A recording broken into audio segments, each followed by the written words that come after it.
서산시 의회가 1960년대 무고한 시민을 고아와 불황인 등으로 내몰아 강제 노역시킨 이른바 서산 개척단 사건과 관련해 피해자 지원 조례안을 발의했습니다. 조례안에는 피해자 생활안정 지원금과 위로금 지급, 의료 지원, 추모 사업 등의 내용이 담겼습니다.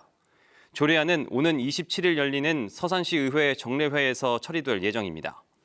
앞서 지난해 5월 진실 화해를 위한 과거사 정리위원회는 서산 개척단 사건에 대해 중대한 인권 침해가 있었다며 보상 등 후속 조치를 권고했습니다.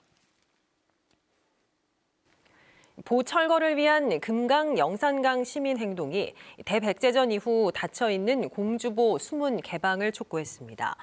시민행동은 환경부가 대백제전을 핑계로 공주보 수문을 닫은 뒤 금강의 유속이 느려지고 멸종위기 1급인 흰수마자 서식지가 사라질 위기에 처했다며 강의 생명력을 회복할 수 있도록 공주보 수문을 열어야 한다고 주장했습니다. 대전시가 빈대 확산 방지를 위해 택시의 실내 청결 상태 등을 점검합니다. 이번 점검은 대전시와 5개 자치구 합동으로 대전역과 복합터미널 등 택시 정류장에서 진행되며 차량 실내 청결 상태를 점검하고 운전자들에게 빈대 관련 안내문도 나눠줄 예정입니다. 또 운행 질서 확립을 위해 내외부 지정 게시물 부착 여부 등에 대한 점검도 함께 진행합니다. 천안시가 내년부터 참전 유공자 명예수당을 현재 20만 원에서 30만 원으로 인상합니다.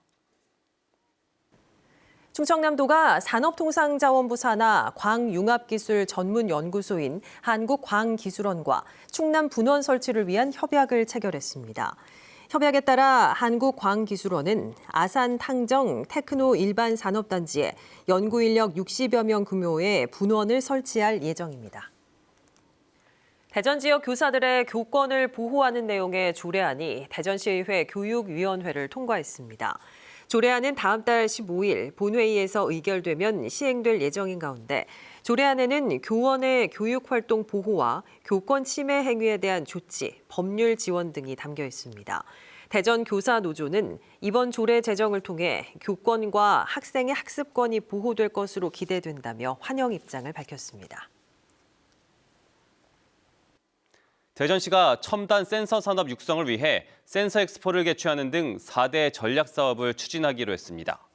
대전시는 앞으로 조성될 장대산단에 첨단 센서 콤플렉스를 구축하고 표준연구원 등과 함께 2025년에 대전에서 센서 엑스포를 열기로 했습니다. 또 센서 관련 산학 연관 협력 체계를 강화해 국내 센서 기업들의 해외 진출도 지원할 계획입니다. 세종과 공주, 부여, 청양, 보령 등 5개 시군이 충청 산업문화철도를 국가철도망 구축 신규 사업에 포함시키기 위해 협력을 강화하고 있습니다. 세종시 등 5개 시군은 이 사업이 2016년과 2021년 발표된 국가철도망 계획에서 연속으로 추가 검토 사업으로 분류되자 행정협의회와 실무위원회를 구성하고 2026년 확정될 국가철도망 구축 계획에 신규 사업으로 반영될 수 있도록 협력하고 있습니다. 충청산업문화철도는 보령에서 부여, 청양, 공주를 거쳐 세종까지 이어지며 사업비는 2조 2천억 원으로 예상됩니다. 충청남도와 해양수산부는 연말까지 충남 지역 6개 전통시장에서 대한민국 수산대전 온누리 상품권 환급 행사를 진행합니다. 환급 행사가 진행되는 시장은 대천항과 안면도 수산시장, 당진과 광천 전통시장, 태안 동부와 서부 시장입니다. 행사 기간에는 온누리 상품권으로 수산물을 5만 원 이상 구매할 경우 최대 2만 원까지 환급받을 수 있습니다. 홍성군이 생활 폐기물 소각시설 입지를 2차례 공모했지만 신청이 한 건도 들어오지 않아 다시 공개 모집에 나섭니다.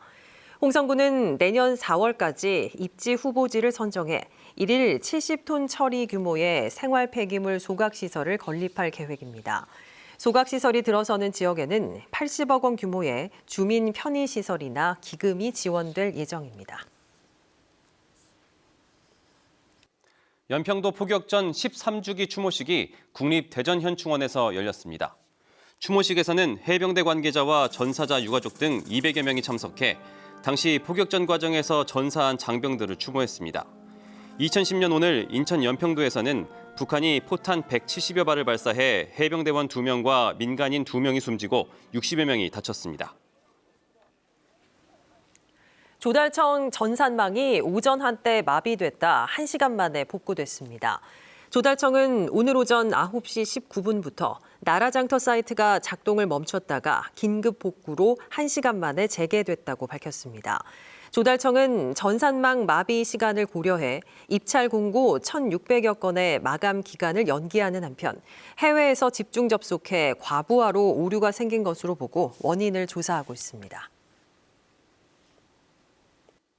충남대병원에 신체적, 정서적 치료를 동시에 할 수 있는 권역 정신응급의료센터가 문을 열었습니다. 대전시는 보건복지부 공모를 통해 사업비 4억여 원을 확보하고 충남대병원에 정신응급환자 전용 병상과 전문의를 배치해 권역 정신응급의료센터 운영을 시작했습니다. 대전시는 센터 운영에 따라 정신응급 환자에 대한 신속한 초기 대응과 안전한 진료가 가능할 것으로 보고 있습니다. 프로야구 한화이글스가 대전시와 신축 야구장인 베이스볼 드림파크의 사용과 수익 권한 계약을 체결했습니다. 이에 따라 한화그룹은 대전시에 486억 원을 내고 개장 후 25년간 구장 사용권과 광고권 등을 갖게 됩니다. 베이스볼 드림파크는 아시아권 최초의 복층 불펜 등 팬 친화적인 요소를 대거 적용했으며 2025년 개장 예정입니다.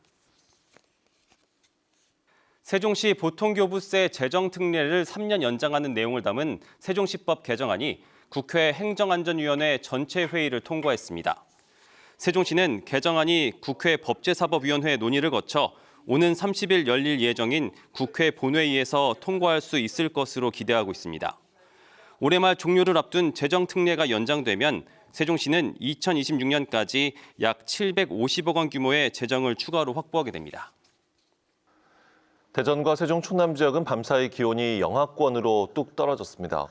오늘 아침 최저기온은 천안 영하 0.4도, 세종 영하 0.2도로 어제보다 10도가량 떨어졌고 한낮에도 영상 3도에서 5도 사이에 머물러 춥겠습니다. 오전까지 비나 눈이 내리는 곳도 있겠습니다.